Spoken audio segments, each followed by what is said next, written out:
Hello guys, तो स्वागत है आपका आज के हमारे इस न्यू वीडियो में। और आज का वीडियो थोड़ा अलग है। ये सिर्फ एक कहानी नहीं, मेरी अपनी सच्ची गवाही है। एक बहन के उस अनुभव की कहानी जब परमेश्वर ने उसे पहले से सचेत किया, लेकिन फिर भी कैसे विश्वास की लड़ाई चली। मैं आज आपको वो सब बताने जा रही हूँ जो मेरे साथ हुआ और कैसे परमेश्वर ने उन कठिन पलों में भी मुझे नहीं छोड़ा। तो कृपया इस वीडियो को अंत तक ज़रूर सुनें, क्योंकि ये सिर्फ मेरा अनुभव नहीं, शायद ये आपकी आत्मा से भी बात करेगा। एक समय था जब मैं परमेश्वर की आवाज़ को सुनती तो थी, लेकिन बिल्कुल नहीं समझ पाती थी कि ये परमेश्वर की आवाज़ है या मेरे मन की आवाज़ है। मेरे को लगता था कि शायद ये मेरे मन में ऐसे आ रहा है। फिर मैं सोचती थी कि नहीं, ये मेरे मन में क्या आ रहा है, क्यों आ रहा है। बस यही सब सोच के मेरे को समझ में नहीं आता था मेरे साथ हो क्या रहा है। फिर एक दिन ना मंगलवार को मीटिंग में बैठी थी और मेरे मन में बहुत गहराई से आया, उसके लिए प्रार्थना कर। मतलब मेरा भाई था एक छोटा वाला, तो उसके लिए प्रार्थना कर करके। लेकिन मैं चुप रही और अनदेखा कर दी।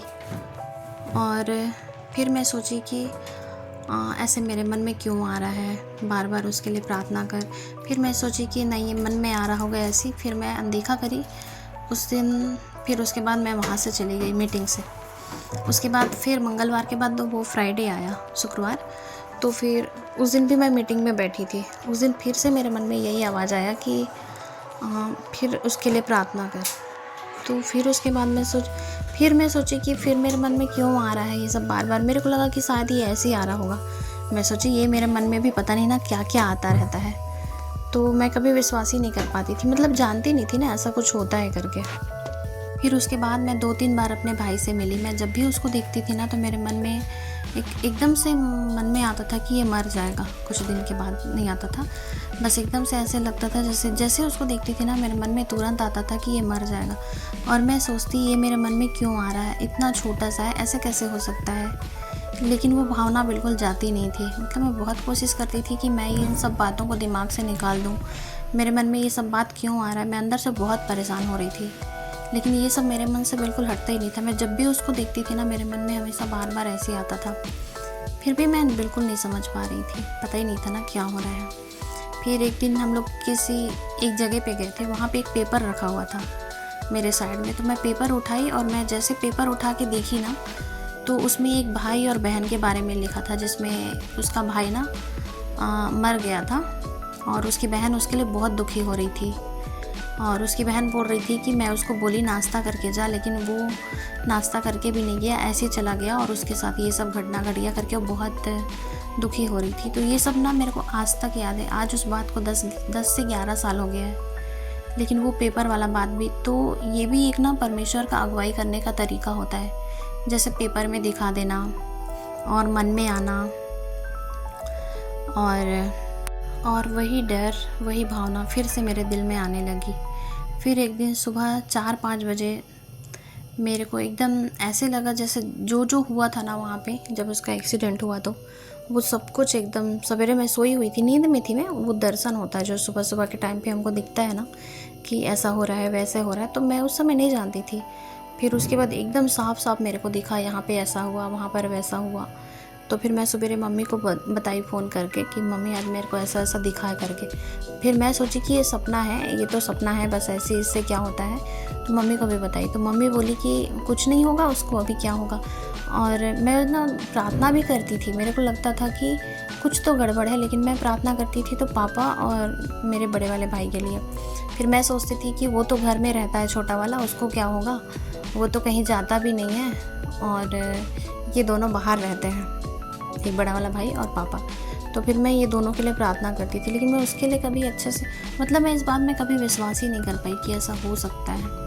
और उसके लिए कभी अच्छे से उस टाइप का प्रार्थना ही नहीं कर पाई। और वो ना मेरे पास जब भी फ़ोन करता था ना, तो मेरे को बोलता था कि आजकल ना मेरे को क्या बोलते हैं, सांप वाला बहुत सपना आता है। ऐसे लगता है जैसे मेरे को सांप दौड़ा रहा है, ऐसे लग रहा है जैसे मेरे को सांप काट देगा और मैं भाग रहा हूँ और मेरे पीछे पीछे सांप भाग रहा है।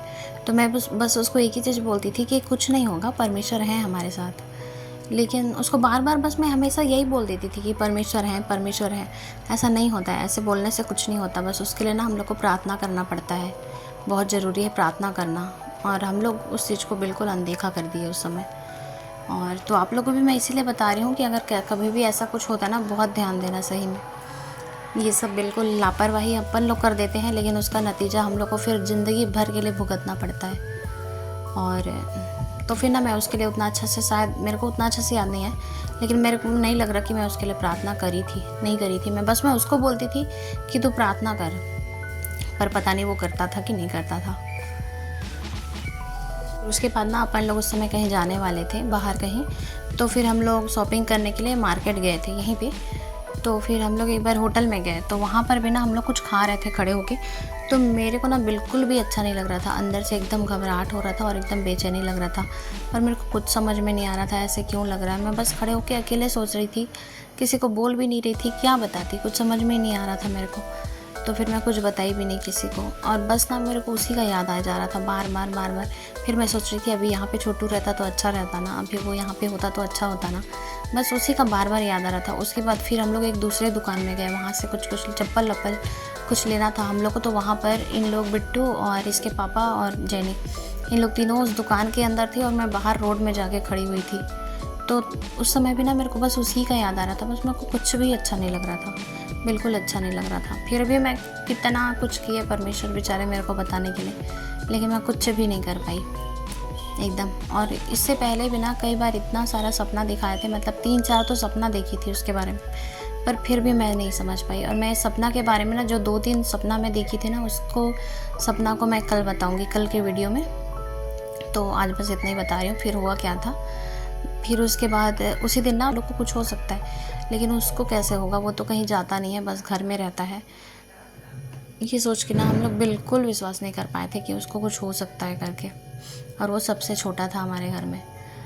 और तो फिर उसके बाद ना उसी दिन, जिस दिन मैं ये सब देखी ना सुबह के टाइम पे, तो उसके बाद फिर उसी दिन 2 बजे करीब वो मेरे पास फ़ोन किया था। फ़ोन में मेरे से बात किया, मेरे को कुछ बताया, मैं ये किया, मैं वो किया। उसके बाद फिर मैं उसको, वो बाहर था उतना समय, बाहर से फ़ोन लगाया था। मैं बोली तू घर चले जा, मम्मी तेरे को देख रही है। उसके बाद फिर 4 बजे करीब ना मेरे को इतना घबराहट होने लग गया एकदम, मेरे को बिल्कुल भी अच्छा नहीं लग रहा था। और मैं बस ना एकदम सिर पकड़ के एकदम से बैठ गई थी। बस कुछ समझ में नहीं आ रहा था मेरे को हो क्या रहा है। बस मैं इतना दुखी हो गई थी, अंदर से एकदम ज़्यादा दुखी हो गई थी और बहुत परेशान होकर बस बैठ गई थी। उसके थोड़ा देर के बाद ना फिर मम्मी लोग का फ़ोन आया कि उसका एक्सीडेंट हो गया करके। फिर उसके बाद तो बस ऐसे लगा कि जैसे सब कुछ ख़त्म हो गया हो। मतलब बता नहीं सकती कि उस टाइम हम लोग को क्या लगा था, जिसके लिए हम लोग कभी नहीं सोच सकते थे, उसके साथ ऐसा हो गया। तो ये सब कुछ सहना बहुत मुश्किल हो जाता है। और ना इन सब घटनाओं से मैं सीखी कि जब परमेश्वर हमें बोलते हैं ना, तो हमें उन्हें अनदेखा बिल्कुल भी नहीं करना चाहिए। हमें उनकी आवाज़ सुननी चाहिए और समझनी चाहिए। और अब मैं जानती हूँ अगली बार जब वो बोलेंगे, मैं रुक जाऊँगी, सुनूँगी और कदम उठाऊँगी। तो ये सब होने के बाद ना मैं बाइबल में ढूंढना चालू करी। फिर मेरे को समझ में आया कि ज़रूर हमारी कहीं ना कहीं गलती होगी, हमें लोग कुछ ना कुछ गलत किए हैं। पहले तो मैं परमेश्वर को ही कुछ बोलने लग गई। उसके बाद फिर लगा नहीं, परमेश्वर एकदम विश्वास योग्य परमेश्वर है, वो हमारे साथ गलत कभी नहीं करते हैं। कहीं ना कहीं गलती हमारी होती है, हम लोग नहीं समझ पाते उनको, वो हमको बताते हैं। एक जगह वचन में लिखा है ना कि मैं इनका रात में कान खोलता हूँ, प्रभु यहोवा बोला करके एक वचन है ना, याद नहीं आ रहा मेरे को कौन सा वचन है। और एक बार नहीं, वो 2 बार बोलते हैं जब हम लोग सोए रहते हैं उस समय, ऐसा वचन में लिखा हुआ है। और उसके बाद ना एक और चीज़ समझ में आया मेरे को, एक वचन और लिखा हुआ है, ये लोग मेरे पास आते तो हैं लेकिन इनका मन मुझसे बहुत दूर रहता है। पहले मैं भी ऐसी ही एक इंसान थी, मीटिंग में जाती थी, प्रार्थना करती थी, बाइबल पढ़ती थी, लेकिन वाकई में ना परमेश्वर से मैं बहुत दूर थी। परमेश्वर को मैं जानती ही नहीं थी, ऐसी जानती थी बाहर से, बस उतना मानती नहीं थी, उतना नहीं पता था मेरे को। और आज जब मैं पीछे देखती हूँ ना, तो समझ आती है कि परमेश्वर मुझे अपने पास बुला रहे थे। मैं अब जानती हूँ कि परमेश्वर हमें कभी भी बिना बोले नहीं छोड़ते हैं। हमें उनकी आवाज़ को पहचानने और उन पर विश्वास करने की ज़रूरत होती है।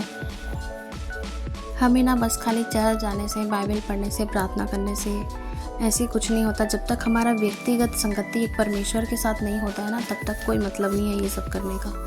तो इसीलिए हमको व्यक्तिगत तरीके से परमेश्वर को जानना, उनकी संगति में रहना, उनके पास रहना बहुत ज़रूरी होता है।